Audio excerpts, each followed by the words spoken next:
Eden Marshall worked her land with steady hands and patience, but she never imagined what awaited her when the gang came roaring through her fields at dusk. They made it their mission to break her, tearing down fences, torching coops, and spitting slurs meant to drive her away. Eden endured every threat, every insult, and every attempt to strip her of her home. But when the violence turned too brutal to ignore, she was left with no choice. What the raiders never realized was that Eden was a legendary sniper, trained never to surrender. They thought she was fragile. They thought she'd run. They could not have been more wrong. Before we go any further, comment where in the world you are watching from and make sure to subscribe, because tomorrow's story is one you don't want to miss. The autumn breeze carried the scent of fresh-turned earth as Eden Marshall walked the irrigation lines, her boots leaving firm prints in the rich soil. Her trained eye caught every detail, checking for leaks, clogs, or wear that could threaten next season's crops. The land had been in her family for 3 generations, and she knew every inch of it like she once knew her rifle in Afghanistan. The setting sun painted everything in warm amber, casting long shadows across the cornfields. Eden paused to wipe sweat from her brow, her dark skin glowing in the golden hour light. The familiar weight of her father's old work gloves in her back pocket reminded her of all those who'd worked this earth before her. "Eden, supper's ready." Ruthie's voice carried clearly across the field, warm and strong despite her 63 years. "Don't let it get cold, baby." A small smile touched Eden's lips. Her mother's cooking was one of the things that had helped her find peace after returning from deployment. The rhythm of farm life, sunrise chores, afternoon maintenance, and evening meals with Mama had slowly rebuilt her sense of purpose. The distant rumble made her freeze mid-step. Eden's muscles tensed instinctively, her combat-trained senses immediately alert. The sound grew louder. Multiple engines, heavy vehicles, moving fast. Too fast for these dirt roads. 3 unmarked pickup trucks came roaring down their private road, kicking up clouds of dust. Eden's heart rate steadied as her military training kicked in. She counted 8 men in the vehicles, all wearing dark clothes, masks.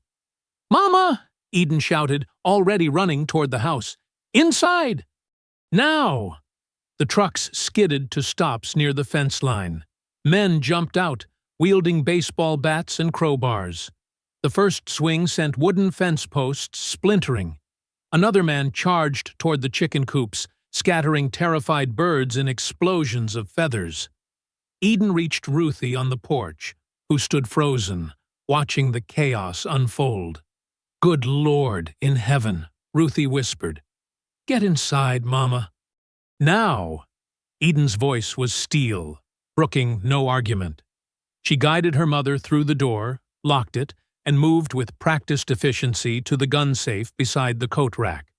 The raiders' shouts grew closer. "Time's up, Marshall. This land's got new owners now. You don't belong here no more."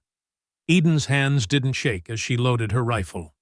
The weight felt familiar, different from her military-issue weapon, but the principles remained the same. Breathe, focus, control. Through the window, she watched them advance across her yard. 8 men, just as she'd counted, moving with the reckless confidence of those who'd never faced real resistance. Their masks couldn't hide their poor tactical approach, clustering together, leaving themselves exposed. Ruthie stood in the kitchen doorway, her hand pressed against her chest. "Eden, baby, stay back from the windows, Mama." Eden's voice remained calm, even as rage burned in her chest. These men thought they could simply take what generations of her family had built, what her father had died protecting. She stepped onto the porch, rifle held ready, but not yet raised. "This is private property. Leave now." Laughter erupted from the group. One man stepped forward, swinging his bat against her mother's prized rose bushes. "Private property? Not for long, girl. Why don't you—" The crack of Eden's first shot cut through his words. The front tire of the nearest truck exploded, the vehicle lurching to one side. Before the echo faded, her second shot rang out, striking a metal fence post inches from the bat-wielder's head. The post sang like a tuning fork, its ring carrying across the sudden silence. The men staggered back, their cocky demeanor cracking. But instead of retreating, they regrouped. 2 raised hunting rifles of their own. Others spread out, trying to flank the porch. "That was your warning," Eden called out, her voice carrying the same tone she'd used directing troops. "The next one won't miss." "You can't shoot us all," one shouted back, but his voice wavered. Eden's finger rested steady on the trigger. She recognized the stance of the men with rifles. They were no soldiers. Their grips were sloppy, their stances unbalanced. These were bullies playing at being warriors. Want to test that theory? The setting sun was at her back now, forcing them to squint to see her. Another advantage. Just like the elevated position of the porch, just like the years of training that had taught her how to control a battlefield. More trucks appeared on the road, their headlights cutting through the growing dusk. The raiders seemed to draw courage from the reinforcements, pressing forward again. Eden's third shot cracked through the air, striking the ground at their feet, kicking up dirt and gravel. Her fourth shot followed immediately, destroying another tire. The precision of her attacks seemed to finally register with the raiders. These weren't lucky shots or blind firing. Each bullet went exactly where she intended. Behind her, through the screen door, she heard Ruthie's quiet prayers mixing with the sound of her dialing the phone. Good. They'd need witnesses to this. Need a record. "Last chance," Eden announced, her rifle never wavering. "Next shot goes center mass. Your choice." The raiders hesitated, looking at each other through their masks. Their formation had dissolved, their earlier bravado replaced by uncertainty. They hadn't expected resistance, hadn't expected to find someone who knew exactly how to fight back. One of them took a step forward, raising his rifle. Eden's breath slowed, her focus narrowing to her sights. She'd given them their warnings. If they forced her hand now, the raider with the raised rifle never got his shot off. A massive crash from the side of the house drew everyone's attention. Through the kitchen window, Eden caught a glimpse of a masked figure trying to force his way through the screen door. Her military training kicked in instantly. Threat assessment, target prioritization, action. She spun, driving the butt of her rifle into the intruder's sternum with crushing force. The man doubled over, gasping. Eden followed through with an upward strike that caught him square in the face. His mask tore away as he crumpled unconscious to the porch boards, blood streaming from his nose.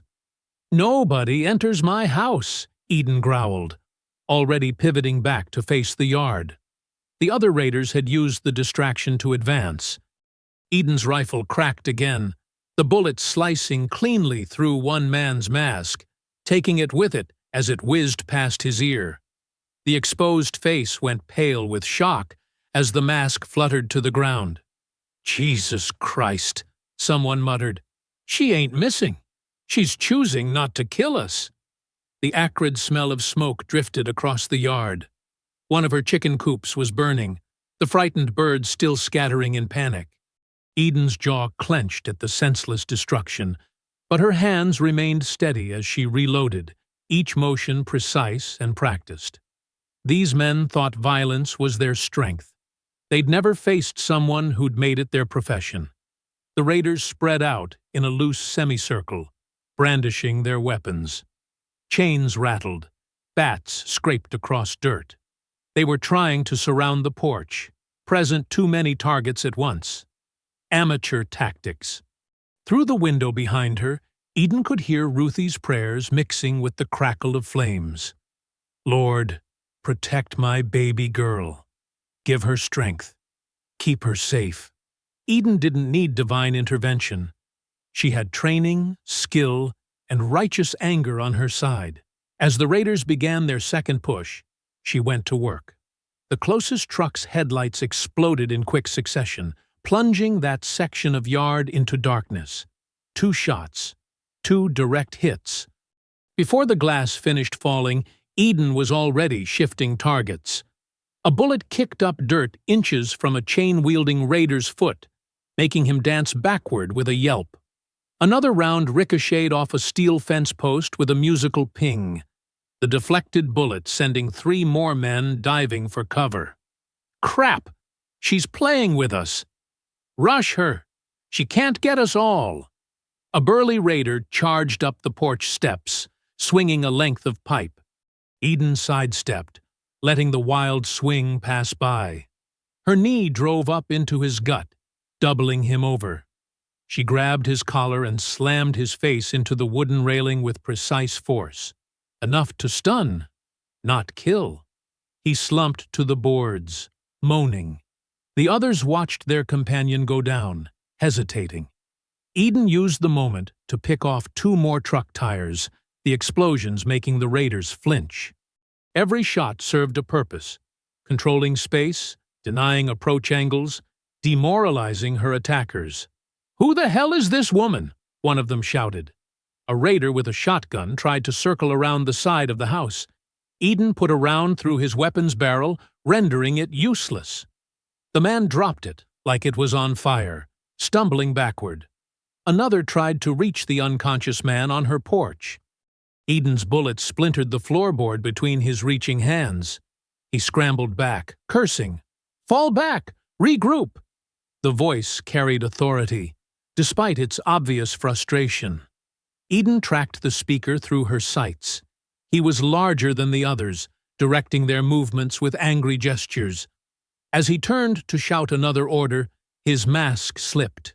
The face beneath was young, twisted with rage, and familiar. Trent Copley, Sheriff Ray Copley's nephew. The recognition was mutual. His eyes widened, then narrowed with fury as he realized who had just humiliated his raid. "Marshal," he spat. "Should have known it was you. Think you're some kind of soldier?"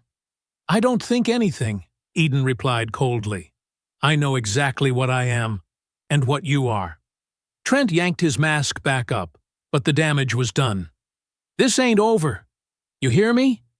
This land's got a destiny, and it ain't with your kind." "My kind?" Eden's finger tightened slightly on the trigger. "You mean farmers? Landowners? Veterans?" "You know very well what I mean." Trent backed toward the remaining trucks, trying to maintain his swagger. "We'll be back, with more men, better equipped." "I'll be here," Eden promised. Her tone made several raiders visibly shiver. The trucks roared to life, those with flat tires squealing on their rims as they retreated.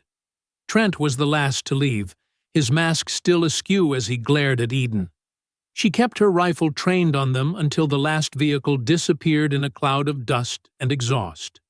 The yard fell silent except for the buzz of floodlights and the distant crackle of the burning coupe.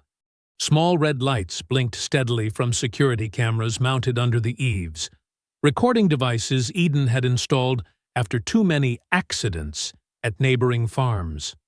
The screen door creaked open. Ruthie rushed out, wrapping her arms around Eden's waist. Eden finally lowered her rifle, letting her mother's warmth seep into her combat-tense muscles.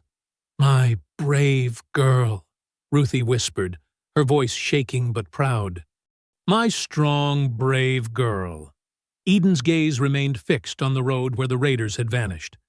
Every second of the attack was saved on encrypted drives. Every face, every action, every threat captured in high definition. Let them come back. She'd be ready.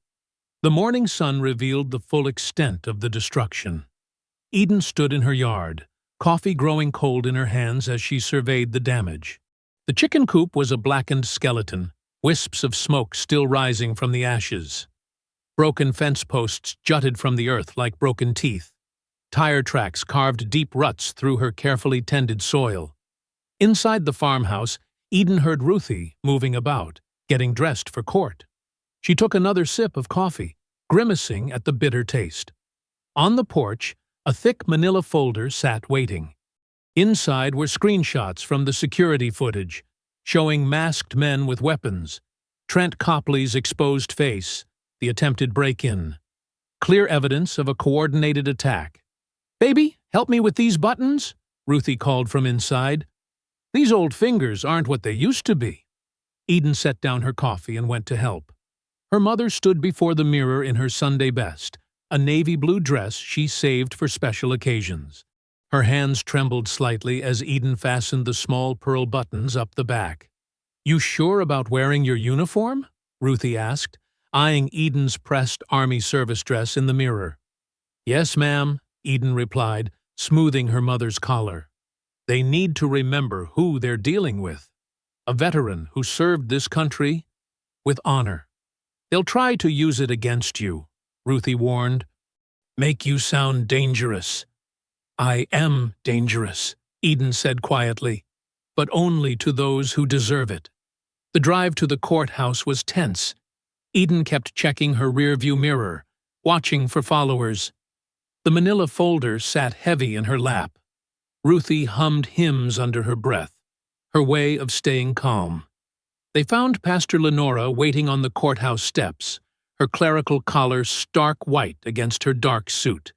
A small group of supporters stood with her, including Zara Chen, who was already filming with her phone. "Good morning, sisters," Pastor Lenora embraced them both. "We're here to support you. The truth will prevail." "Truth needs help sometimes," Eden replied, patting the folder. Inside, the hearing room was already packed. Sheriff Copley sat at the front table, his uniform crisp, brass badges gleaming. Beside him, Trent slouched in a suit that looked borrowed, his face sporting theatrical bandages. Eden's jaw tightened at the sight. "All rise," the bailiff called. The three commissioners filed in, led by Chairman Wallace, a man whose family had held power in the county since before Eden was born. "We're here to address serious allegations of assault and threatening behavior," Wallace began, shuffling papers. "Sheriff Copley, please present your case." Copley stood, his thumbs hooked in his gun belt. "Last night, my nephew Trent was leading a neighborhood watch patrol, checking on reports of suspicious activity near the Marshall property. Without warning or provocation, Eden Marshall opened fire on these concerned citizens. Murmurs rippled through the room. Eden's hands clenched beneath the table. "Trent, please describe what happened," Copley continued. Trent limped to the witness chair, wincing dramatically. "We were just doing our civic duty, you know. Then suddenly, bullets everywhere. She was shooting to kill, I'm sure of it. I barely got away with my life." Eden started to rise, but Ruthie's hand on her arm kept her seated. "We have multiple witnesses who will testify to Ms. Marshall's increasingly erratic behavior," Copley added. "Given her military background and apparent instability, we request an immediate suspension of her weapons permits and a review of her water rights, as she's clearly a danger to the community." "Objection!" Pastor Lenora stood. "This is a transparent attempt to—" "Pastor Gaines, you're not recognized," Wallace cut her off. "This isn't a court of law." "Exactly," Copley smiled. "This is an administrative hearing to protect public safety. And I move that we act immediately to contain this threat." Eden finally rose, her uniform commanding attention. "I have evidence—" "Ms. Marshall," Wallace interrupted. "You'll have your turn. Commissioner Thompson, your thoughts?" Thompson, a thin man with wire-rimmed glasses, cleared his throat. "Given the severity of these allegations, I move we suspend Ms. Marshall's water rights pending a full investigation." "Seconded," the third commissioner said quickly. "This is an outrage," Pastor Lenora's voice rang out.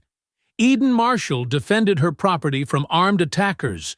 Where's the investigation into that?" "Order!" Wallace banged his gavel. Pastor Gaines, one more outburst and you'll be removed. In the back of the room, Zara's phone captured everything.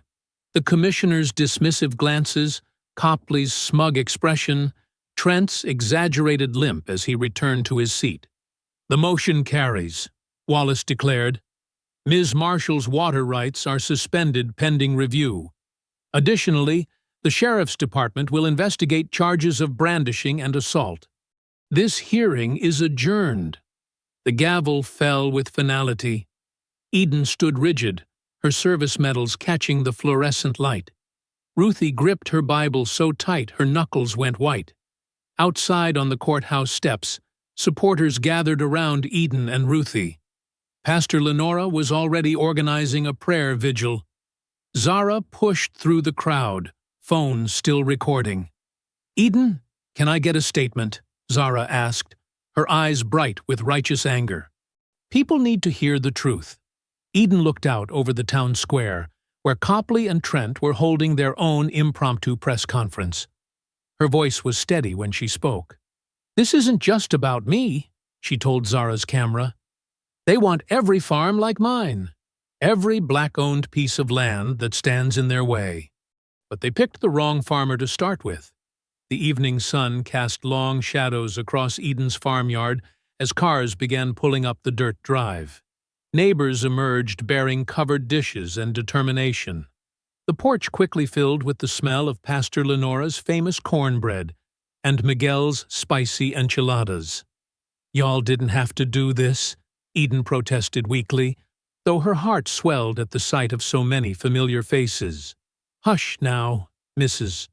Jenkins said, settling her sweet potato pie on the crowded kitchen counter. When trouble comes, we come together. That's how it's always been.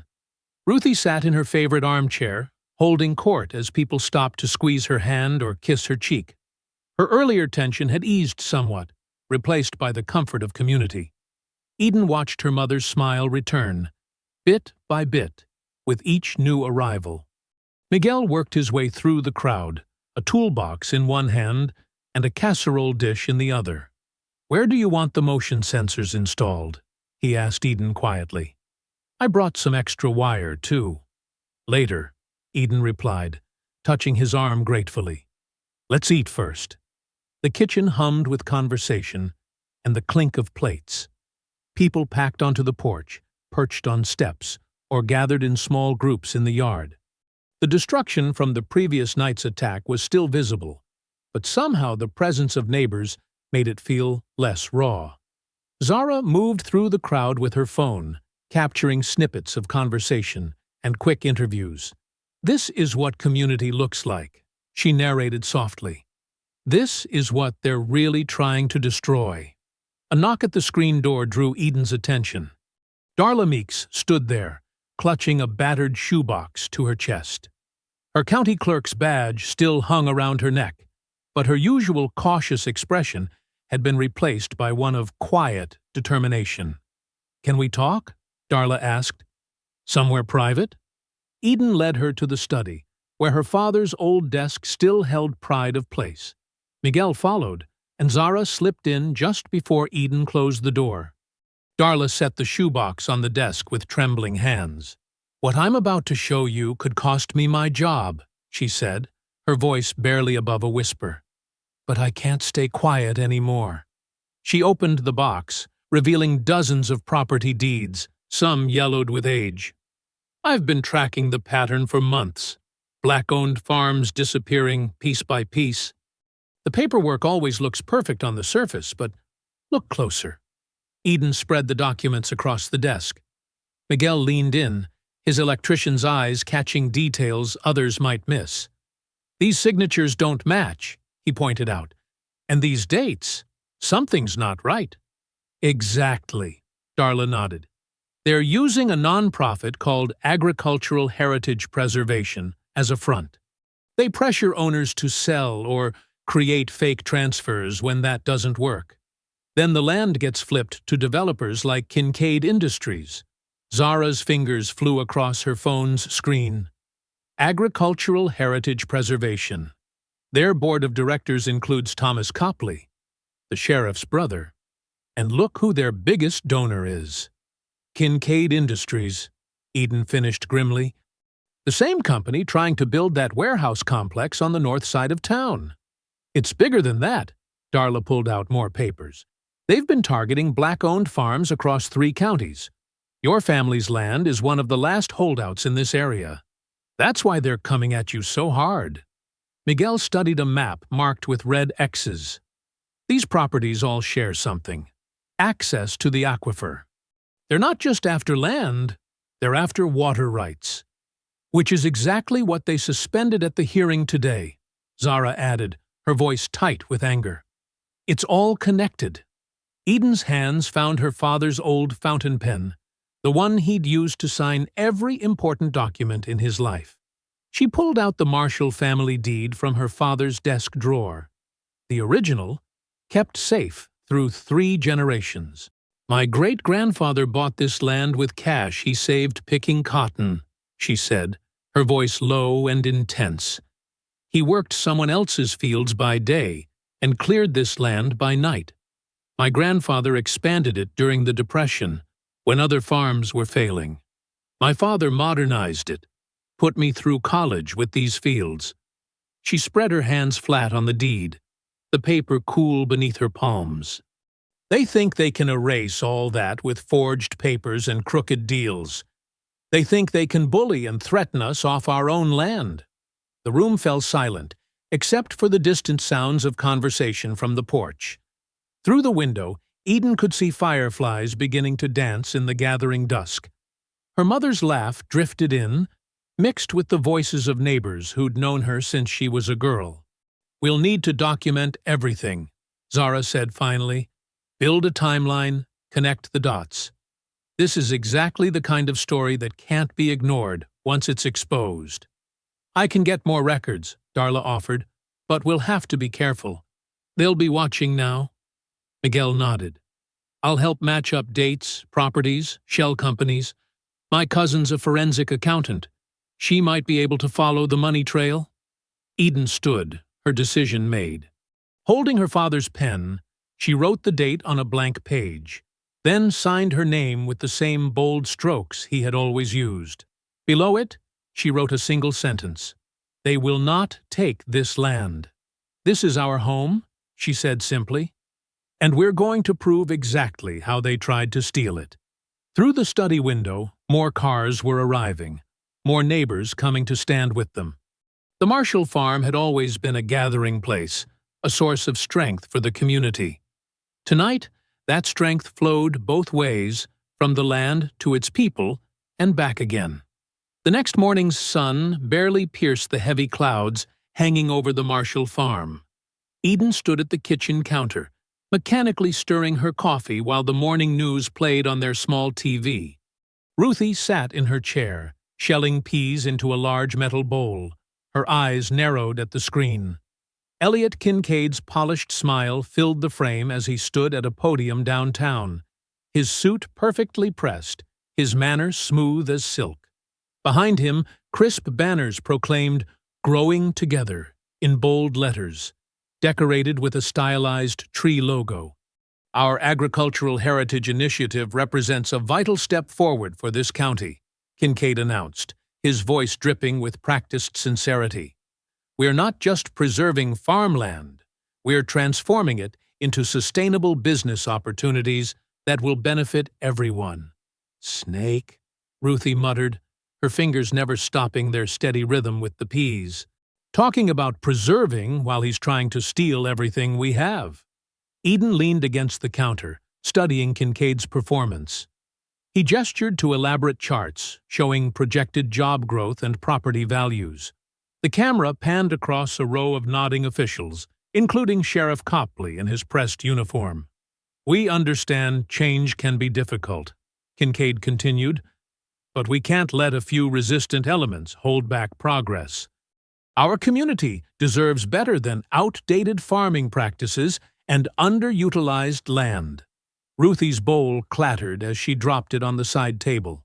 Underutilized? Your daddy would rise from his grave if he heard them calling this land underutilized. She pointed at the screen with a handful of pea pods. That man wouldn't know honest work if it bit him on his $1,000 shoes. The doorbell rang, and Eden tensed until she heard young voices on the porch.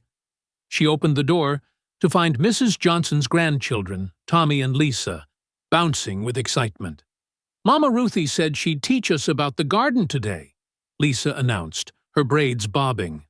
Ruthie's face softened immediately. "Come on in, children. Grab yourselves some bowls. These peas won't shell themselves." Eden watched as her mother settled the children on either side of her chair, showing them how to split the pods just so, explaining which peas were ready and which needed more time. The TV continued its broadcast in the background, but the children's chatter drowned out Kincaid's rhetoric. "Now, you feel how these are firm, but not hard," Ruthie demonstrated with a pod. "That's when you know they're perfect. Your great-grandmother taught me this, and her mama taught her." Tommy struggled with a stubborn pod. "Did you learn everything about farming from your mama, Mama Ruthie?" "Some from my mama, some from my daddy, and some from watching and listening," Ruthie replied. "That's how knowledge gets passed down. Can't learn everything about the land from books and computers." Eden started to turn away, but something on the TV caught her eye. The camera had zoomed in on Kincaid's banner, that stylized tree logo prominent in the corner. Something about it tugged at her memory. She pulled out her phone, scrolling through the security footage from the raid. There, a frame showing Trent Copley's jacket as his mask fell away.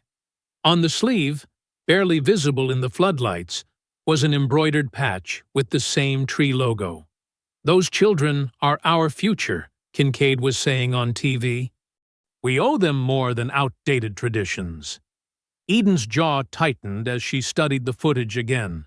The same logo appeared on several raiders' jackets, though she hadn't noticed it in the chaos of the attack. Now, it was right there on television, connecting Kincaid directly to the violence he claimed to deplore. The news cut to Sheriff Copley standing beside Kincaid at the podium. "We're committed to maintaining order during this transition period," he declared. "Those who resist progress through violence will face consequences." After the press conference, the camera followed Kincaid and Copley into the parking lot. Though the microphones couldn't pick up their conversation, the sheriff's tense posture and Kincaid's sharp gestures told their own story. Kincaid jabbed a finger at Copley's chest, his smooth public manner replaced by obvious anger. "Look at that," Ruthie observed quietly. "The puppet master ain't happy with his puppet." "Miss Eden?" Lisa looked up from her peas. "Are the bad men going to come back?" Eden knelt beside the little girl's chair. "Don't you worry about that. This farm has stood strong for a long time, and it's going to keep standing." "Tommy says his daddy says we should be scared," Lisa persisted. "Being scared is natural," Ruthie interjected. "But being brave means doing what's right even when you're scared. Now, tell me what you see in this pea pod." As the children returned to their lesson, Eden slipped out to her workshop behind the house. The familiar smell of oil and metal greeted her as she unlocked the heavy door. Her military gear was stored in a hidden compartment beneath the workbench, untouched since she'd returned from her last deployment. The sniper scope caught the morning light as she lifted it from its case, the precision glass still perfect under a thin layer of dust. She laid it carefully on the workbench, then began removing other pieces of equipment: rangefinder, wind gauge, ammunition boxes marked with detailed specifications. Eden ran her fingers over the scope's familiar contours, remembering years of training, countless hours perfecting her skills. She'd hoped never to need them again, had wanted only to work the land in peace. But now, those same skills might be all that stood between her family's heritage and those who would destroy it. Dawn painted the kitchen walls in soft grays as Eden spread maps across the table. Her coffee grew cold, untouched, while she marked positions with careful precision. The farmhouse layout, the surrounding fields, every tree line and natural barrier.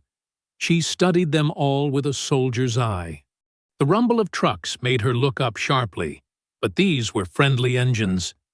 Miguel's battered pickup rolled into the yard, followed by Pastor Lenora's station wagon and 3 more vehicles loaded with supplies. Eden watched through the window as neighbors climbed out, carrying tools and building materials. Ruthie was already up, the kitchen filling with the smell of biscuits and coffee.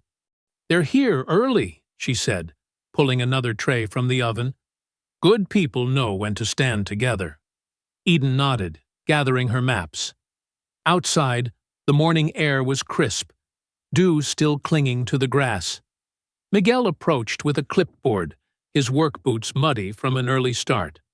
"Got the supplies you asked for," he said, handing her a list. "The motion sensors are basic, but I can wire them to your security system.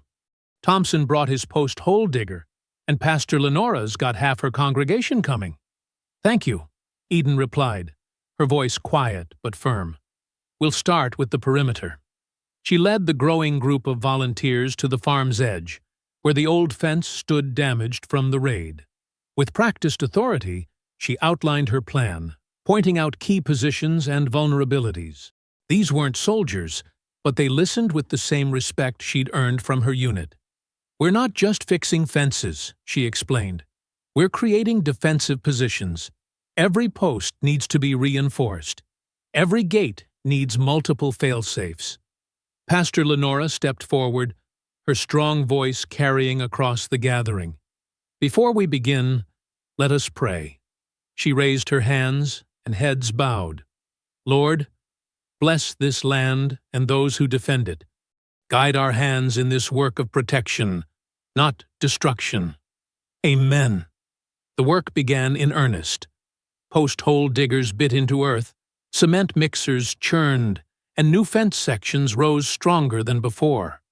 Eden moved between groups, adjusting positions, ensuring sight lines remained clear from her planned observation points. In what looked like simple deer stands, she designed hidden sniper nests. Each position offered coverage of critical approaches, carefully disguised among the trees. Miguel helped her wire motion sensors into natural features, rocks, stumps, even birdhouses that would alert them to any movement. "These cameras," he said, installing weatherproof units, "they'll feed directly to your secure server. Nobody can hack or disable them without you knowing." Ruthie's kitchen became a command center of sorts. She kept workers fed and hydrated, her table now hosting blueprints beside plates of biscuits and pitchers of sweet tea. Between serving food, she shared stories of the farm's history, reminding everyone what they were fighting to protect. "My grandfather built that barn with his own hands," she told a group resting in the shade. "Said every nail was a promise to the future. We mean to keep that promise." By mid-afternoon, the transformation was taking shape. New fencing gleamed in the sun, topped with subtle but effective defensive features. Motion sensors nestled invisibly in the landscape. Communication lines ran underground, connecting every part of the property to Eden's security system. Pastor Lenora worked alongside everyone else, her clerical collar damp with sweat. "This is holy work," she declared, helping to camouflage one of the observation posts. "Protecting what's right is always holy work." Eden climbed to check each position personally, testing sight lines and cover. From these vantage points, she could see every approach to the farm. Her sniper's training merged with her farmer's knowledge. Every field, every dip in the land, now served dual purposes. As the sun began its descent, the last workers packed up their tools. Ruthie handed out containers of leftovers, hugging each person who had come to help. Pastor Lenora gathered everyone for a final prayer, her words both blessing and battle cry. "We are more than neighbors today," she proclaimed. "We are witnesses and warriors in a righteous cause. Let all who would destroy this place know that they face not one farmer, but an entire community. Eden waited until the last vehicle disappeared down the dirt road before climbing to her highest observation post. The setting sun painted the reinforced farm in shades of gold and shadow. Through her scope, she studied the improvements, noting how natural they looked despite their strength. The familiar weight of the rifle settled against her shoulder as she scanned the perimeter. Motion sensors blinked silently, cameras whirred on their mounts, and the new gates stood solid in their frames. Her scope caught every detail: the reinforced posts, the hidden barriers, the clear fields of fire that looked like simple farming layouts to untrained eyes. In the distance, Ruthie stood on the porch, wiping her hands on her apron as she surveyed their work. Even from here, Eden could see her mother's proud stance. The farm had always been their home, their heritage. Now it was their fortress too, though few would recognize it as such. Through the scope, Eden watched the last light fade across her fields. The land looked peaceful, productive, exactly as it should. But beneath that peaceful surface lay a web of defense and surveillance that would make any attacker regret their choices. Her finger rested naturally beside the trigger guard, comfortable with both its presence and its purpose. The county library's fluorescent lights hummed overhead as Zara spread another stack of documents across the worn wooden table. Her laptop screen glowed with dozens of open tabs, each one tracking a different piece of Kincaid's maze-like business dealings.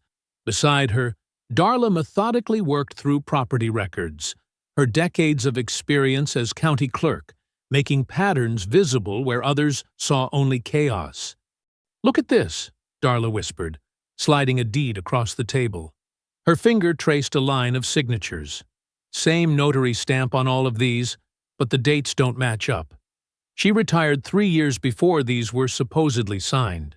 Zara leaned in, snapping photos with her phone. "Good catch. And look at the LLC names: Crystal Creek Holdings, Riverside Development Group, Blue Valley Enterprises. All registered within days of each other.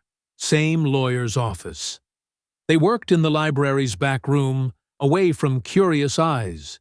Papers covered every surface: property records, tax documents, incorporation filings, and foreclosure notices. Each sheet represented a family's loss, a piece of heritage stripped away through carefully constructed legal theft. "Here's another connection," Darla said, her voice tight with controlled anger. She pulled up a spreadsheet on her tablet. Every foreclosure notice was served by the sheriff's department, even though that's usually the bank's job. And look at the timing, always late Friday afternoons, giving families minimal time to respond before Monday court dates. Pastor Lenora sat at a nearby table, surrounded by elderly members of her congregation. Her recorder captured their stories as they spoke of lands lost, promises broken, and generations of work undone by suspicious paperwork and sudden legal challenges. "They came with papers saying our mortgage was in default," Mrs. Johnson, an 80-year-old former teacher, recalled. Her hand shook as she held a faded photograph of her family's former farm. "But we'd never missed a payment.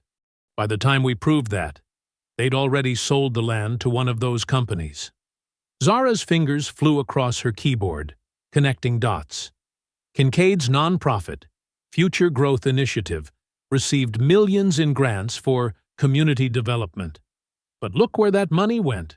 Straight into these shell companies buying foreclosed properties. Darla nodded grimly. And every company traces back to the same bank account at First State Bank, where Sheriff Copley sits on the board of directors. The afternoon light slanted through dusty windows as they pieced together the scheme. Pastor Lenora moved between tables, offering encouragement and collecting more stories. Each elder's testimony added another layer to the pattern of theft and intimidation. The sheriff's department would show up for inspections right before harvest, Mr. Washington explained, his weathered face stern with memory. Find some violation that needed immediate fixing. Cost us thousands we didn't have. right when we needed money most. Zara pulled up emails obtained through public records requests. "Look at this exchange between Copley and Kincaid," she said, turning her screen. "Target properties identified. Proceeding with Phase 1 enforcement." That was sent 3 days before the first wave of inspections hit Black-owned farms. More documents revealed the careful coordination. Health Department citations appeared just as bank loans came due. Water rights suddenly needed review when farmers refused to sell. Each piece of evidence showed how the system had been weaponized against its own citizens. "They didn't just take land," Pastor Lenora said, reviewing her recordings. "They took history. They took future. Every farm lost means children and grandchildren with no legacy to inherit." Darla discovered a pattern in the property transfers. "See how they move the deeds between companies? It's like a shell game. By the time a family fights one transfer, the land's been sold 3 more times. Makes it nearly impossible to track or challenge." The library's closing announcement echoed through the speakers. But they worked on. Zara organized the evidence into clear timelines. Darla certified copies of key documents. Pastor Lenora transcribed testimonies that brought the cold paper trail to living, breathing life. "Got it," Zara finally said, straightening up. "Complete chain of evidence. The nonprofit funnels grant money to shell companies. Companies target farms through coordinated harassment. Sheriff's Department provides muscle. Properties get flipped to developers. Every step documented." They packed the evidence carefully, making multiple copies. Darla's hands moved with practiced efficiency, stamping and certifying each duplicate. Pastor Lenora prayed over the files, her words both blessing and promise of justice. Later that evening, Eden sat at her kitchen table scanning documents into her laptop. Each deed, email, and testimony built a wall of evidence against those who thought they could steal with impunity. The injunction form glowed on her screen, every field filled with precise detail. Her mother watched from the doorway as Eden worked, attention focused on each page feeding through the scanner. The kitchen clock ticked steadily, marking time as years of corruption were exposed, one sheet at a time. "Your father would be proud," Ruthie said softly, setting a fresh cup of coffee beside her daughter. "He always said truth was like water. It finds its way out, no matter what." Eden nodded, continuing to work. The uploaded files grew into a digital fortress of facts, dates, and signatures. Each scanned page added weight to their case, turning suspicions into certainties and accusations into evidence. Finally, she clicked Submit on the injunction filing. The computer hummed as hundreds of pages of proof flowed through secure channels to the federal courthouse. Eden sat back, her face set with determination. The law that had been twisted against her people would now become their shield. As Eden filed the last of the documents, a chorus of dogs erupted in the darkness. Their barks echoed across the farm. Not just her own shepherd, but the neighbors' hounds too, all raising a unified alarm. She moved to the window, her body tensing as twin beams of light swept across the distant tree line. "Mama, get down to the basement," Eden said calmly, already reaching for her rifle. Ruthie nodded and moved quickly, years of practice making her steps silent, even in haste. Through her scope, Eden counted the vehicles, 3 trucks moving slow, their headlights off now as they crept along the access road. She pressed a button on her radio, and Miguel's voice crackled back. "In position." Eden's finger tapped another switch. Brilliant white light exploded across the farm as industrial floodlights blazed to life. The yard lit up like daylight, catching the raiders in the open. They wore masks again, but their movements were clumsy with surprise. "Last chance to turn around," Eden called out, her voice carrying across the suddenly illuminated space. The raiders hesitated, Then one shouted, and they charged forward. Eden's rifle cracked once.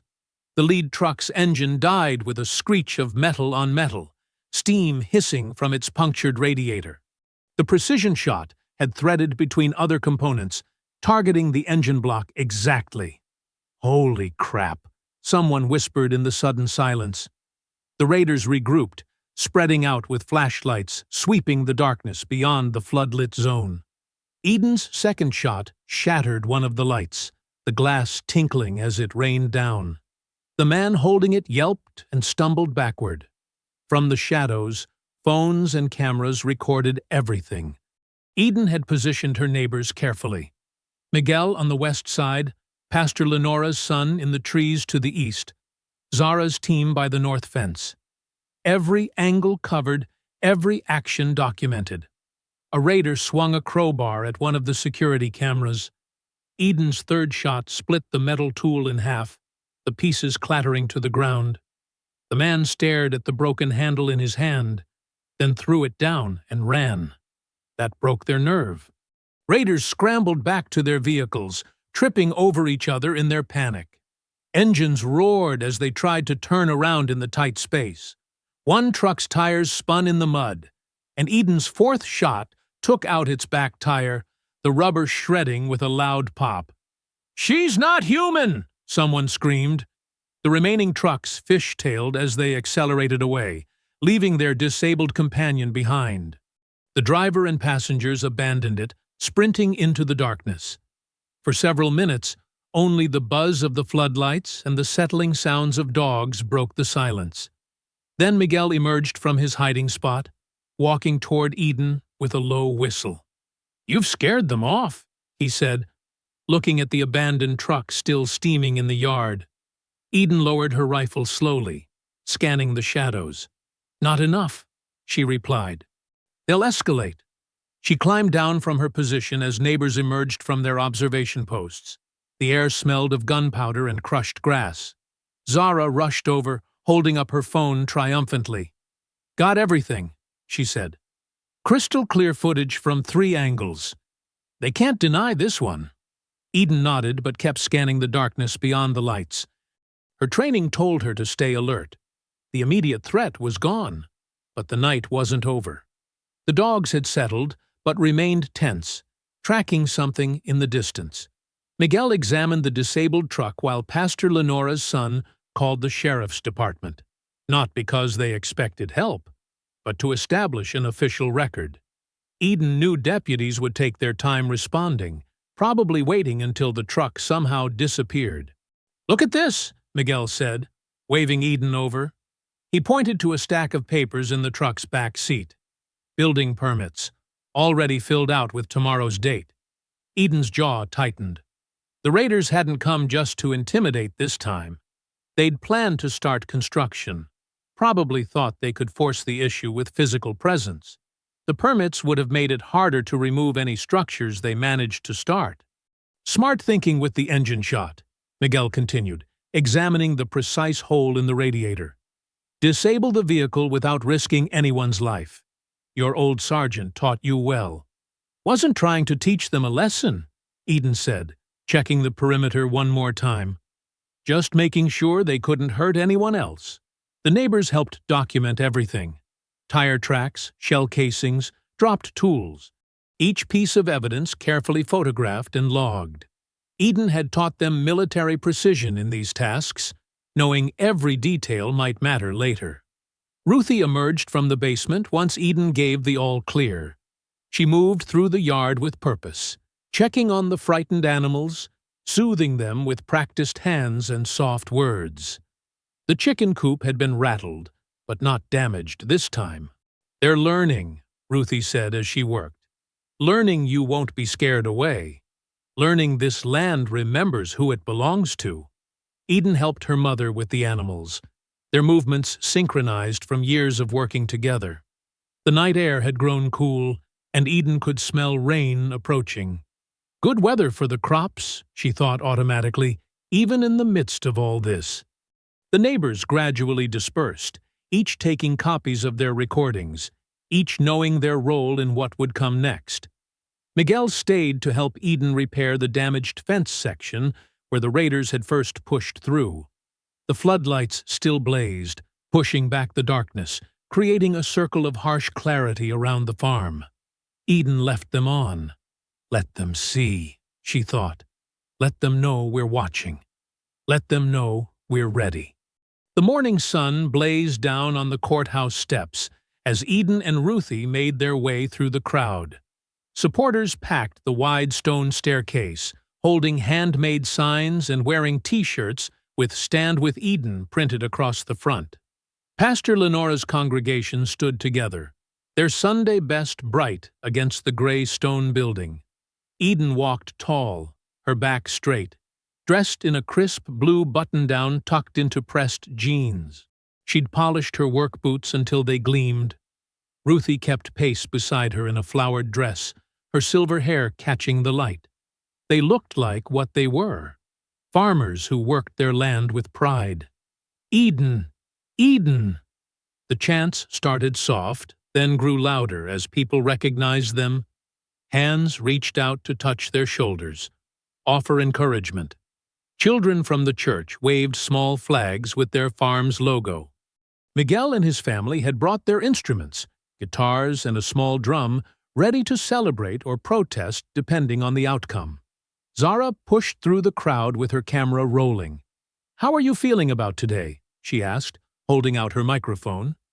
"Feeling blessed by all this support," Ruthie answered before Eden could speak. "The Lord provides advocates for the righteous." Inside the courtroom, every bench was filled. Even the bailiff had trouble maintaining order as more people tried to squeeze in. Sheriff Copley sat near the front, his face twisted in a scowl. His nephew Trent was notably absent. Judge Martinez called the room to order, her gavel sharp against the wood. "This hearing concerns the emergency injunction filed by Eden Marshall regarding water rights to her family farm." Eden's lawyer rose, presenting the evidence they'd gathered. The forged documents, the shell companies, the pattern of harassment. Photos from the raids flashed across screens. The judge studied each exhibit carefully, her expression neutral. When Sheriff Copley's lawyer tried to interrupt, Judge Martinez cut him off. "I've reviewed the surveillance footage.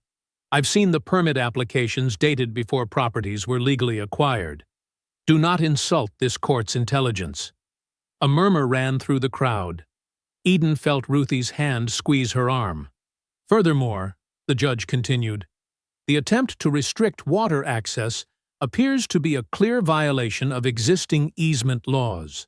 She shuffled papers, then looked directly at Eden. "The injunction is granted. All water rights are to be immediately restored. Any interference will result in contempt charges." The courtroom erupted. Pastor Lenora's "Hallelujah" rang out above the cheers. Eden remained still, letting the victory sink in slowly. But Ruthie was already hugging her, tears flowing freely. Outside, the celebration spilled down the courthouse steps. Miguel's family struck up a victory song, the rhythm catching on as people clapped and danced. Children threw flower petals saved from Sunday service. Even passing cars honked in support, drivers waving as they recognized what was happening. "Party at the farm!" someone called out. The crowd took up the cry. Eden looked at Ruthie, who nodded, smiling. "Been too long since we had proper joy on that land," her mother said. As the sun set that evening, cars lined the dirt road to their farm. Folding tables appeared, loaded with covered dishes.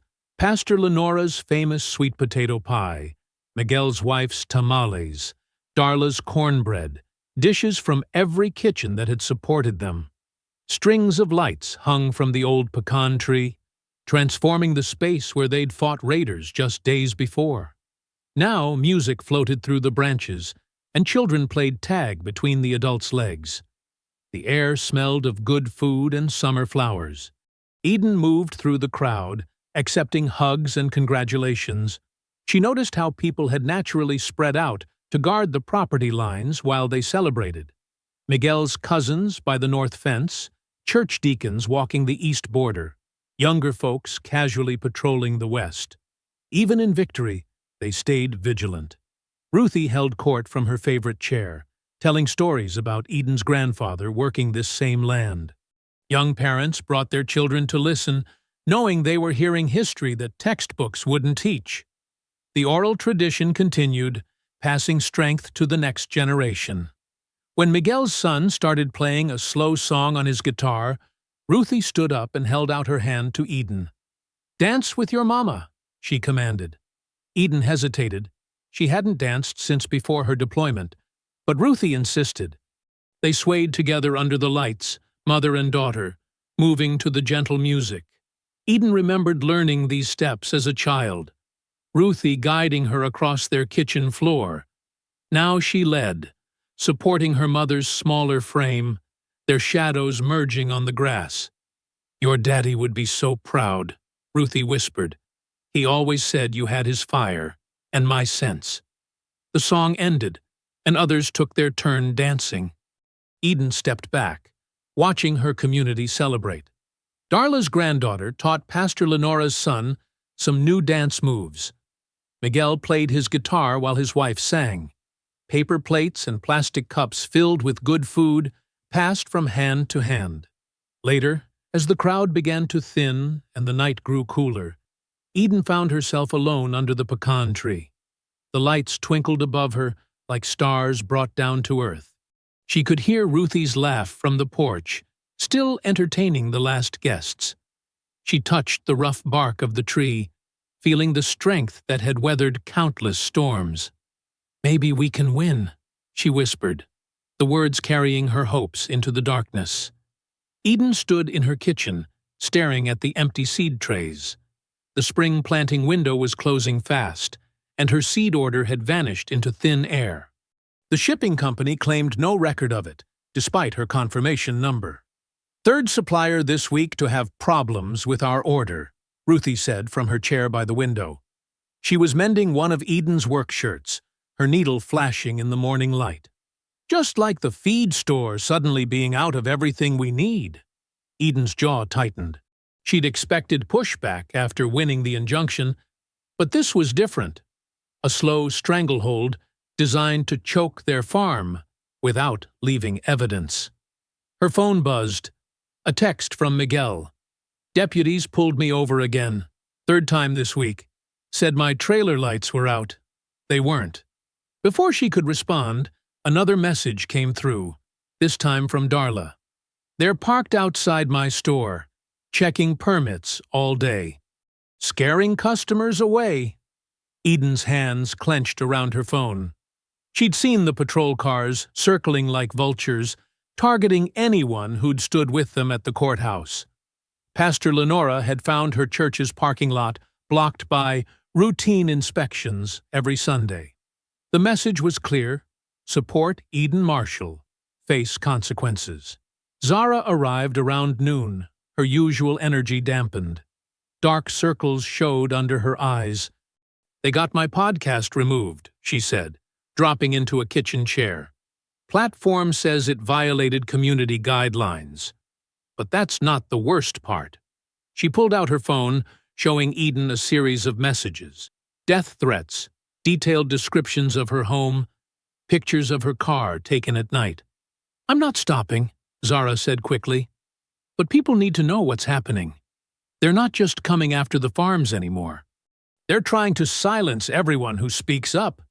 The local news played in the background, Sheriff Copley's face filling the screen. Eden turned up the volume. "Ms. Marshall's military background raises serious concerns," Copley was saying, his voice oily with fake concern. "We have reports of her threatening peaceful citizens with military-grade tactics. This kind of unstable behavior." Ruthie's needle stabbed through the fabric. "Peaceful citizens? Those raiders nearly killed our chickens." Eden switched off the TV, but the damage was done. She'd seen the comments online, people calling her dangerous, unhinged. The same tactics used against every black farmer who dared defend their land, paint them as violent, crazy, a threat to public safety. Her phone rang. An unknown number, but Eden answered anyway. "Ms. Marshall." The voice was smooth, professional. "This is Claire from Kincaid Development's PR team. Mr. Kincaid asked me to extend an invitation to discuss your situation privately. He believes we can reach an amicable solution." Eden's voice was ice. "Nothing to discuss. My land's not for sale. Mr. Kincaid wanted me to remind you that the injunction is temporary. He's very confident about the final outcome. It would be better for everyone if—" Eden hung up. Minutes later, a video link appeared in her messages, footage of Kincaid at some investor meeting, wearing his $1,000 suit. "The Marshall property is a minor setback," he was saying, gesturing at a map of planned developments. "These holdouts never last. Banks foreclose, equipment fails, supplies run short. Time and pressure work better than force. By harvest season, that land will be ours." The investors laughed. Eden closed the video, her chest tight with fury. She walked outside, needing air, needing to touch the soil they were so determined to steal. The afternoon sun was fading, painting long shadows across her fields. She checked the irrigation lines, adjusted the sensors Miguel had installed. Everything looked normal, but the peace felt false, fragile. A engine sound caught her ear. Trucks, moving slow on the back roads that bordered her property. She climbed one of her hidden platforms, using her scope to check. 3 vehicles, circling, taking different routes, but always keeping her farm in sight. Watching, measuring, planning. Eden climbed down, every muscle tense. She'd seen this pattern before, in other places, other fights. The enemy probing defenses, testing reactions, gathering intel for the real attack. She found Ruthie on the porch, rocking slowly, watching the same trucks pass. Her mother's face was lined with worry, but set with determination. "They're tightening the noose," Eden said quietly, leaning against the porch rail. Ruthie nodded, her eyes never leaving the road. "Trying to. But baby, they don't know who they're dealing with. Your grandfather faced worse than this. Your daddy, too. Now it's your turn to show them what Marshalls are made of." Another truck rolled past, deliberately slow. Eden watched it through narrowed eyes, noting details. Make, model. The way the suspension dipped, suggesting hidden weight. Her sniper's mind catalogued everything, preparing. The kitchen timer dinged, calling them in to dinner. The trucks kept circling in the gathering dusk, their headlights cutting through the shadows. But Eden and Ruthie walked inside with their heads high, leaving the porch light on as always. They would not be intimidated into darkness. Dark clouds rolled in from the west, turning the evening sky an ominous green-black. The air felt heavy, charged with electricity that made Eden's skin prickle. She double-checked the windows, making sure everything was battened down for the coming storm. Inside the kitchen, Ruthie worked with practiced efficiency, the counter covered with mason jars and fresh vegetables from their garden. The steady ping of sealed lids punctuated her humming, an old gospel tune their church choir used to sing. Steam rose from the canning pot, fogging the windows. "Storm's coming in fast," Eden said, helping her mother lift another batch of jars into the boiling water. But these butter beans won't wait." Ruthie's hands moved steadily, never missing a beat. "Your daddy always said storm weather was the best for canning." Something about the pressure in the air helping the seals take. Thunder rolled overhead, closer now. Rain began to pelt the tin roof, a familiar drumbeat that usually brought comfort. But tonight, something felt wrong. The wind was too sharp, too angry. Eden paced between windows, checking sight lines through the worsening weather. Lightning flashed, illuminating the yard in stark bursts.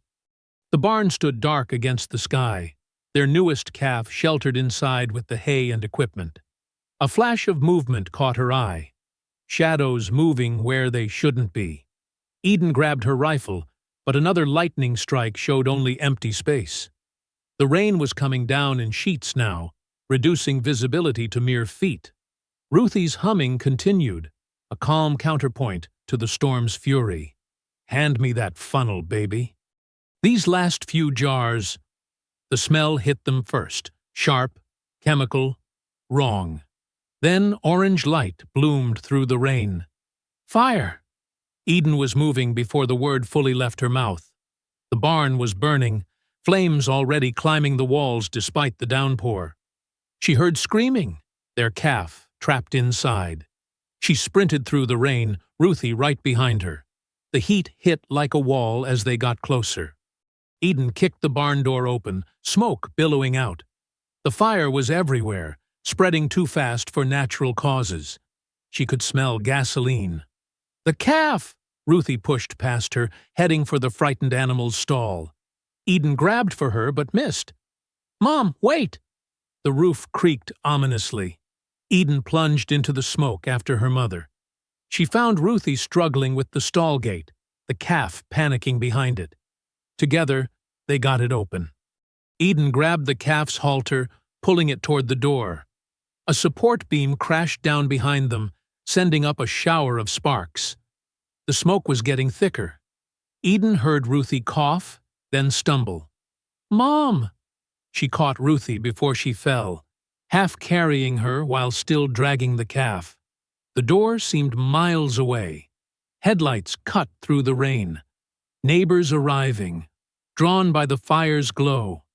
Miguel's truck skidded to a stop in the mud. He and Pastor Lenora ran to help, taking Ruthie's other side as Eden got them clear of the barn. Ruthie's coughing was getting worse.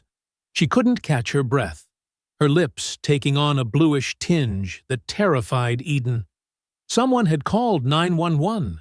She could hear sirens in the distance.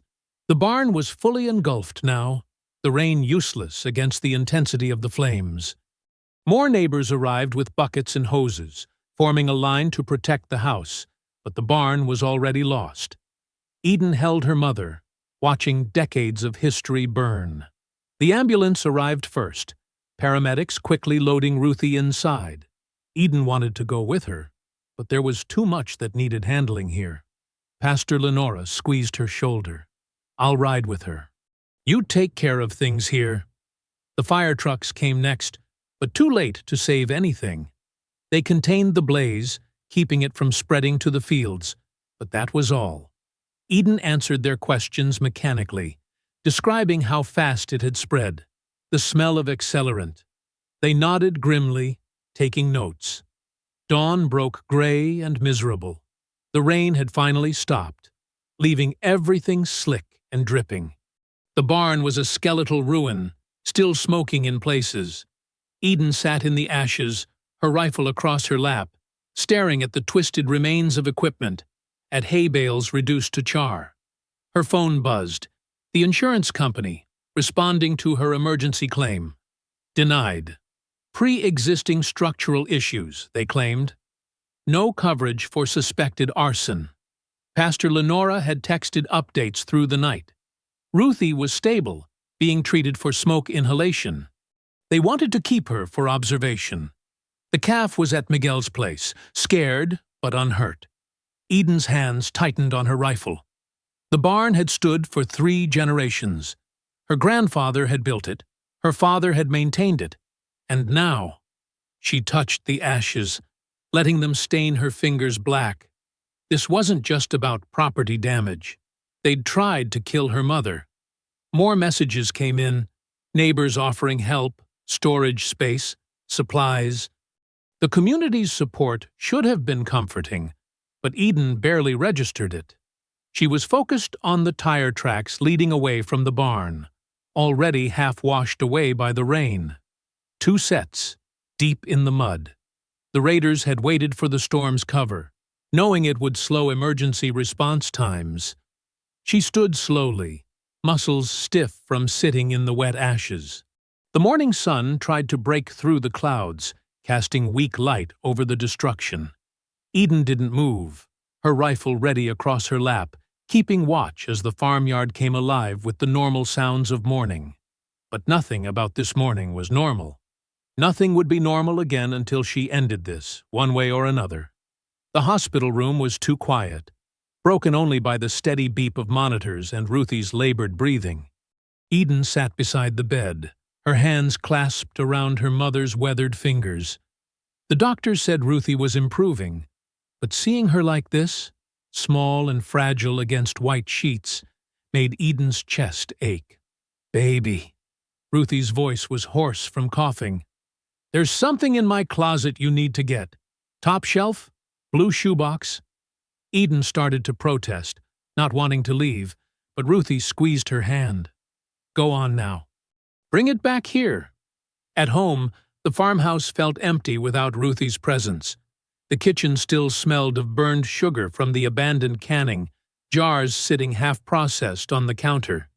Through the window, the barn's blackened skeleton stood as an ugly reminder. Eden found the shoebox exactly where Ruthie had said.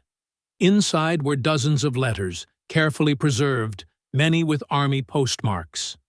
She recognized the return addresses, members of her old unit. Back at the hospital, Ruthie was sitting up straighter. Some color returned to her cheeks. "Read them," she said, nodding at the box. "I saved every one while you were deployed." Eden pulled out the first letter, postmarked 8 years ago. The paper was creased from multiple readings, the ink slightly faded. "Ma'am," she read aloud, "your daughter saved our whole squad today. We were pinned down, taking heavy fire. Eden stayed calm, picked her shots. 6 hours in that position, never wavering. Because of her, we all made it home." Another letter. "Marshall's the best spotter I've ever worked with. Her patience, her focus. It's like she can see through walls." And another. "We call her Ghost because she appears exactly where she needs to be. Exactly when we need her most." Ruthie watched Eden's face as she read. "You were always special, baby. These people saw it too. That's why those raiders can't beat you. They don't know who they're dealing with." A knock at the door interrupted them. Pastor Lenora entered, followed by a stream of neighbors bearing covered dishes and get-well cards. The small room quickly filled with familiar faces and comforting smells. "Sister Ruthie," Pastor Lenora's voice carried the weight of Sunday morning. "They meant that fire to break us. But fire purifies. Fire proves what's genuine." She gripped Ruthie's hand. "They burned your barn because they fear what you represent. Generations of black farmers refusing to be moved." Miguel set down a toolbox. "We brought supplies to strengthen the fence line. More cameras, too. And I've got extra hay stored for your calf," Darla added. "That baby's eating like a champion at Miguel's place." Eden felt something tight in her chest begin to loosen. The letters from her unit, her neighbors' unwavering support. It all crystallized into clear purpose. That evening, after ensuring Ruthie was comfortable for the night, Eden walked her property with new eyes. She saw it as she'd once viewed combat zones, analyzing sight lines, identifying choke points, planning fields of fire. The burned barn had opened up new angles she could use. She worked through the night, setting up motion-triggered lights disguised as security floods. Tripwires connected to silent alarms that would ping her phone. Each approach to the house now had coverage from at least 2 hidden positions.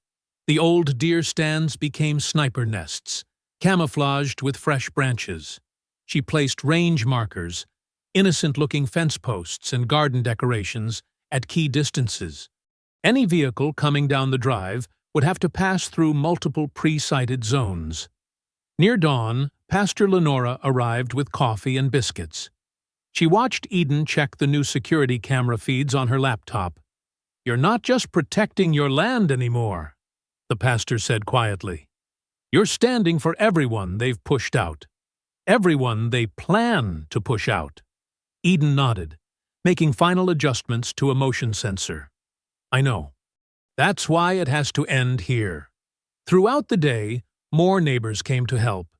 They repaired fences, cleared debris from the barn fire, and helped Eden strengthen her defenses, while making them look like normal farm maintenance.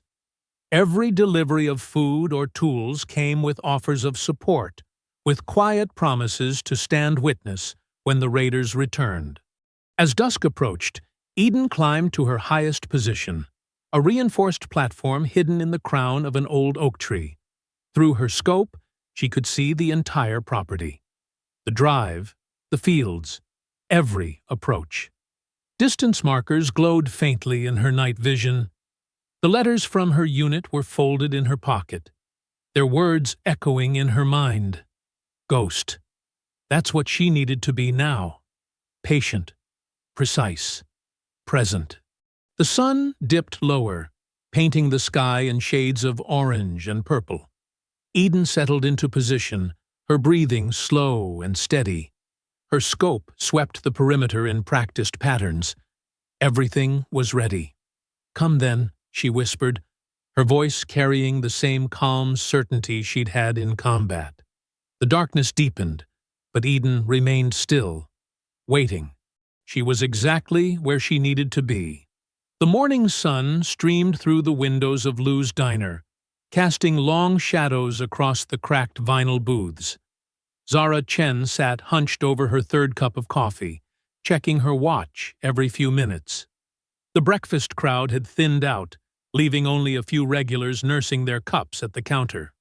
The bell above the door jingled. A man in an ill-fitting suit walked in, his eyes darting around before settling on Zara. She recognized him from his profile picture. Marcus, the IT contractor who'd reached out through her secure messaging system. "You must be the journalist," he said, sliding into the booth across from her. His hands shook slightly as he placed his laptop bag on the seat beside him. "Thanks for meeting me," Zara said, keeping her voice low. "Coffee?" He shook his head. "I can't stay long. What I'm about to show you, it could cost me my job. Maybe worse. I understand. My source protection protocols are solid. No one will trace this back to you." Marcus pulled out a thumb drive, holding it under the table. 3 years of emails between Sheriff Copley and Elliot Kincaid, internal memos, calendar invites, financial transfers, everything. "I was doing routine server maintenance when I found the hidden folder." Zara took the drive, slipping it into her pocket.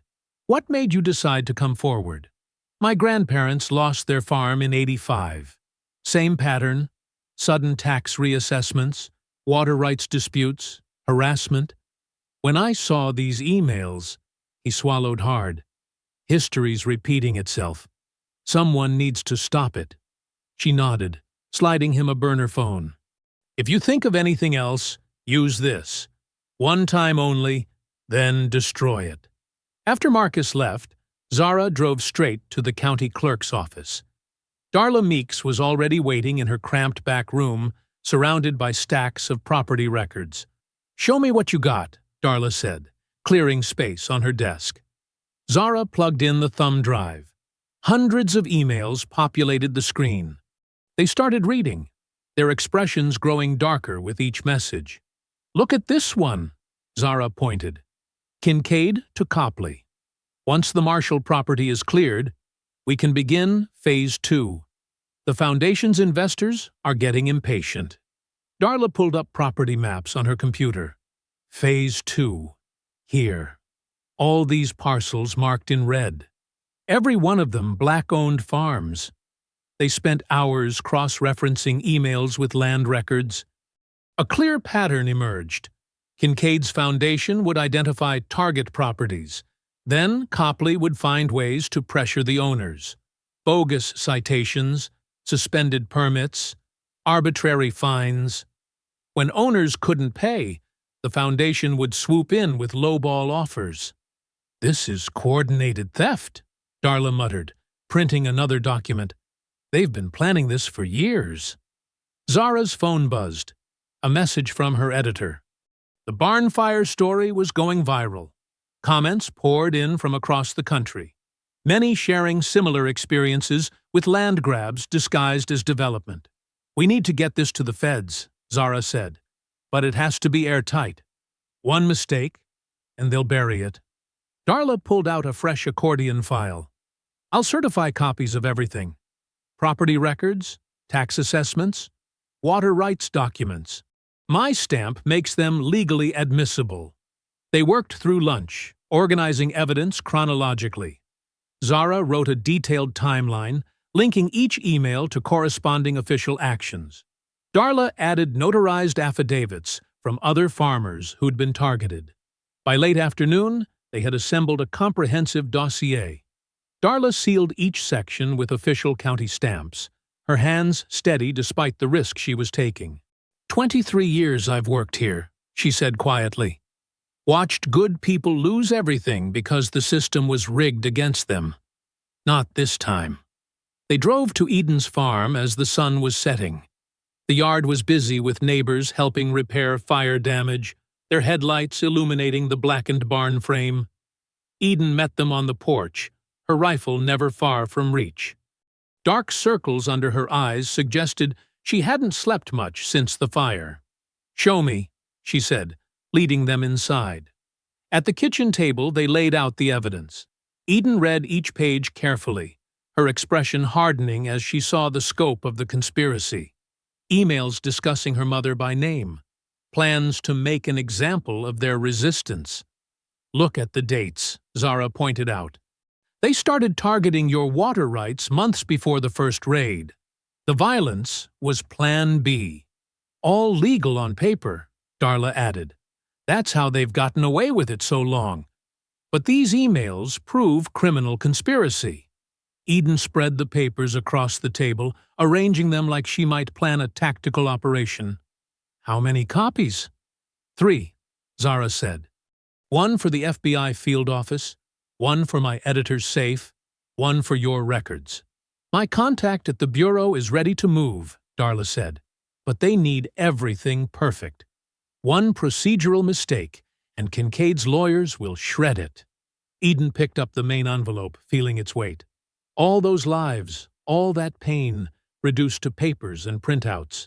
But paper could cut. Paper could burn hot enough to bring down empires. She pressed her family's seal into the red wax Darla had brought, marking the envelope officially closed. The wax gleamed in the kitchen light, like a drop of blood making a promise. "The truth will burn brighter than their fire," Eden said, handing the envelope back to Darla. Night fell over Eden Marshall's farm like a heavy blanket. Hundreds of small flames flickered in the darkness as neighbors gathered, holding candles that pushed back against the gloom. The harvest vigil, organized by Pastor Lenora, had drawn people from 3 counties. They stood shoulder to shoulder, phones held high to live stream every moment. Miguel adjusted the last camera mounted on the fence post, giving Eden a thumbs up. Live feeds running smooth. Whole world's watching now. From her hidden position in the reinforced deer stand, Eden checked her rifle one final time. The familiar weight settled against her shoulder as she peered through the scope, scanning the perimeter. Motion sensors and tripwires created an invisible web across her land. Nothing would move without her knowing. Inside the farmhouse, Ruthie knelt in prayer, her Bible open on the kitchen table. Candlelight caught the silver in her hair as she whispered familiar verses. The gathering crowd outside sang hymns that drifted through the windows, backing her words with harmony. "Keep my baby safe," she prayed. "Keep her hands steady, and her heart strong." Eden's voice crackled over Miguel's radio. Movement on the access road. Multiple vehicles. The singing stopped. Phone cameras swiveled toward the darkness beyond the property line. The rumble of heavy engines shattered the night's peace. Headlights pierced the gloom, a convoy of trucks leading 2 massive bulldozers. The machines crawled forward like metal monsters, their yellow paint dulled by dirt and rust. Behind them came more vehicles, packed with figures in dark clothes. "This is a peaceful vigil," Pastor Lenora's voice rang out, amplified by speakers. "We are gathered in prayer and witness." The bulldozers didn't slow. Their engines roared as they approached the fence line. Eden's scope settled on the lead machine's radiator, clearly visible in her night vision. She took a slow breath, held it. The first shot cracked through the air like thunder. The bulldozer's radiator erupted in a spray of steam and coolant. The machine lurched, coughing black smoke as its engine seized. Shouts erupted from the raiders. Flashlight beams swept wildly, trying to locate the shooter. Eden was already shifting her aim to the second bulldozer. Another shot, precise, controlled. The second machine's hydraulic lines split. Fluid sprayed across its tracks. The operator abandoned the cab, scrambling for cover. "My God!" someone whispered in the crowd. Phones captured everything, streaming Eden's masterful shots to thousands of viewers. The raiders regrouped, pulling out their own weapons. A drone buzzed overhead, its camera seeking Eden's position. She tracked it through her scope, leading its flight path slightly. The shot took the drone clean out of the sky. It spiraled down trailing smoke, crashing into the dirt. The crowd gasped. Comments flooded the live stream. "Did you see that? Military precision! She's protecting her land!" Sheriff Copley's voice boomed through a megaphone. "Eden Marshall, you are interfering with a legal property inspection." Eden's response was to shoot out his cruiser's spotlight, plunging him into darkness. The glass tinkled against the hood. More vehicles tried to push forward. Eden picked them off methodically. Radiators, engine blocks, tires. Each shot rang with purpose, demonstrating her control.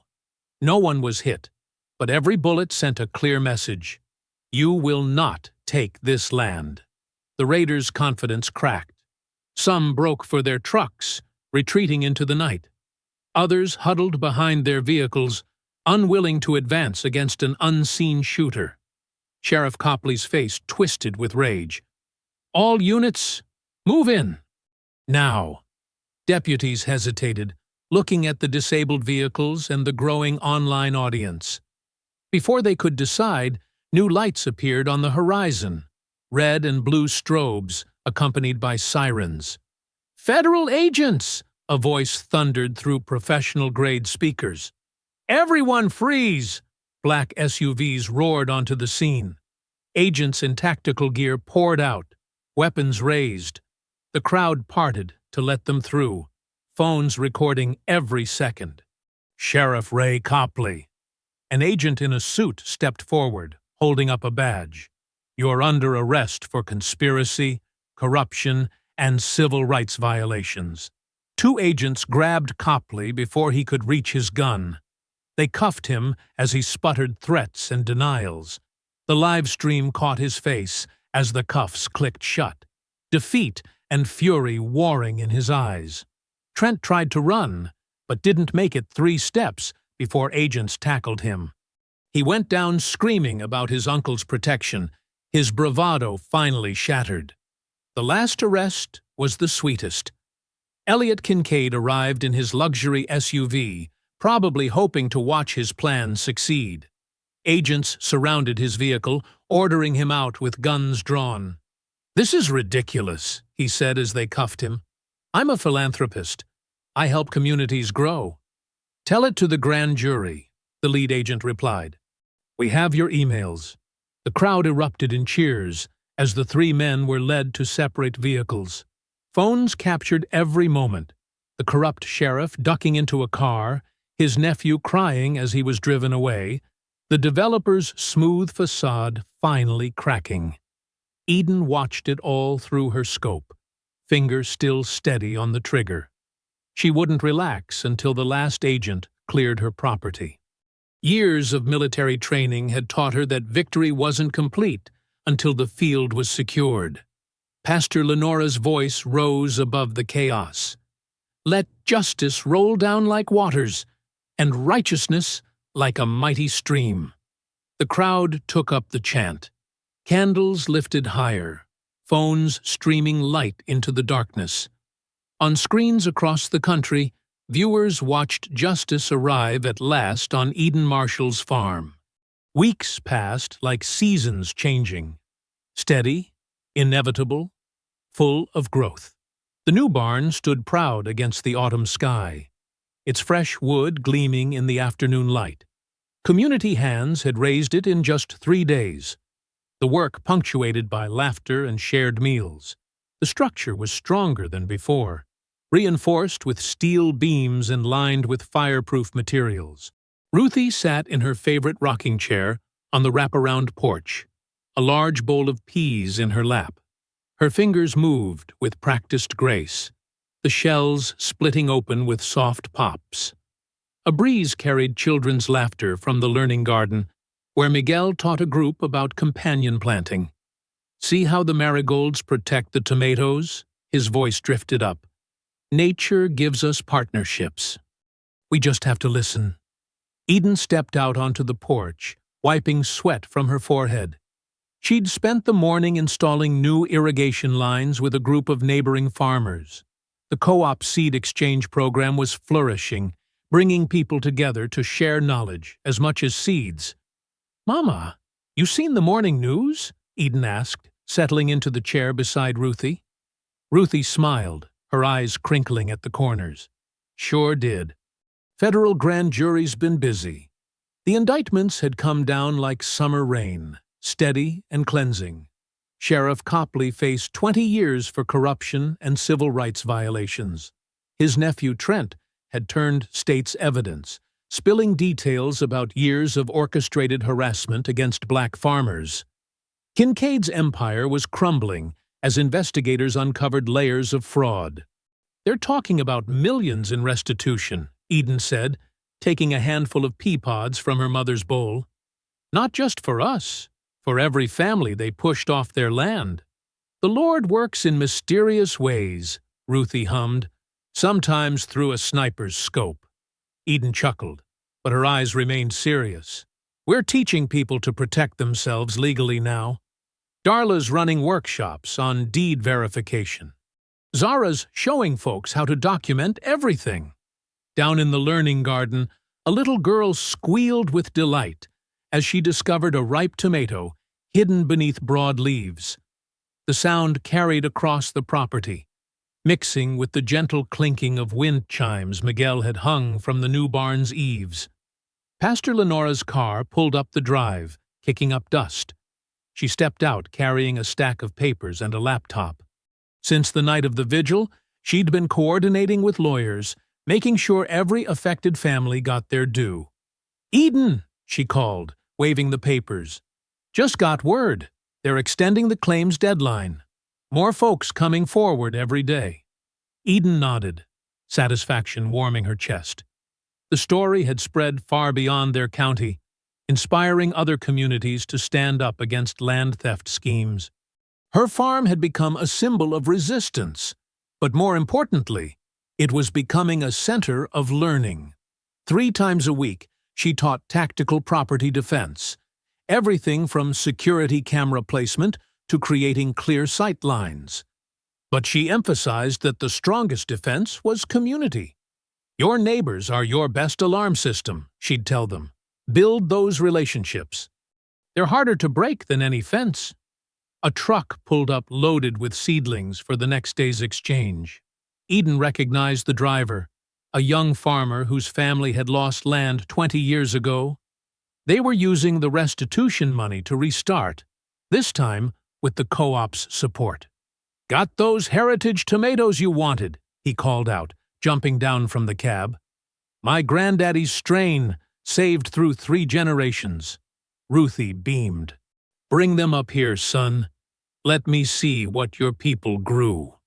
Eden watched as the young man carefully carried a flat of seedlings up to the porch. His grandfather had worked this same soil before being forced out. Now his grandson was back, learning and teaching in equal measure. The afternoon light softened, painting everything in honey tones. Eden's phone buzzed with messages from other farmers sharing security footage, asking advice, coordinating deliveries. The network grew stronger every day. "Miss Eden!" a child's voice called from the garden. "Come see what we found." She stood, stretching muscles, tired from good work. As she walked down the porch steps, she passed the new plaque Miguel had mounted by the gate. Simple bronze letters caught the light. "We stayed." The story had spread across the country. The farmer sniper who protected her land, the community that stood with her, the corrupt system that finally faced justice. But Eden knew the real story was in these quiet moments. Children learning to grow food, elders sharing wisdom, neighbors helping neighbors. A group of students gathered around a raised bed, pointing excitedly at something. Eden knelt beside them, smiling as they showed her a sprouting seed they'd planted last week. "See?" one boy said proudly. "It's growing." "That's what we do here," Eden replied, touching the soil gently. "We grow, we strengthen, we stay." The sunset painted the sky in shades of pink and gold, casting long shadows across fields that had been in her family for generations. Eden stood at the edge of the learning garden, watching people move across her land with purpose and belonging. She thought about the night of the raid, the fear they'd tried to plant, the destruction they'd brought. But fear couldn't root in soil this rich with determination. Fire couldn't burn away generations of persistence. Looking over the thriving farm, the new barn, the full gardens, the people coming together to learn and share, Eden whispered words that were both victory and promise. They came with fire. We answered with roots. I hope you enjoyed that story. Please share it with your friends and subscribe so that you do not miss out on the next one. In the meantime, I have handpicked 2 stories for you that I think you will enjoy. Have a great day.